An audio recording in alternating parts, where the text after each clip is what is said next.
Juzi waliwo yambuuza nti lwaki otugamba nti omuntu bw'aba akukyaye tekyandibadde kirungi mukubira masimu wadde omuweereza message wadde omunoonya.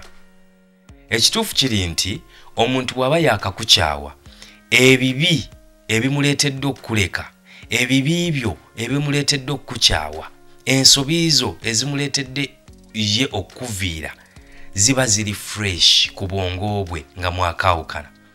Buli lw'omukubira amasimu, buli lw'omuweereza messages, oba omuleetera okujjukira ebibi byo, omuleetera okujjukira ensobi ezo ezimuleetedde okuviira, zibeera fresh nnyo ku bwongo bwe. Now, psychologically, omuntu buli lw'omuwa time n'omuwa space n'omuleka atandika okwerabira ebibi. Buli bbanga lwe liyitawo atandika okwerabira ebibi n'atandika okujjukira ebirungi. Memories z'ebibi bye wamukola, memories z'ebibi, ensobi ezikubaddeko ezimuleetedde okugenda zitandika okugenda nga ziggwawo, zimuva ku bwongo buli kiseera lwe kiyitawo. Memories ennungi ne zitandika okudda.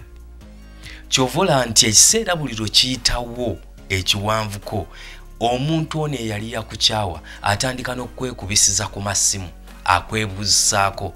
Ebiseera ebimu abamu baagala n'okuddira ddala mu bulamu bwo because wabawa time, wayitawo ekiseera ne beerabira ebibi bye wabakola, kati batandise okujjukira ebirungi. Memories ennungi zitandise okudda mu bulamu bwabwe ezikwatako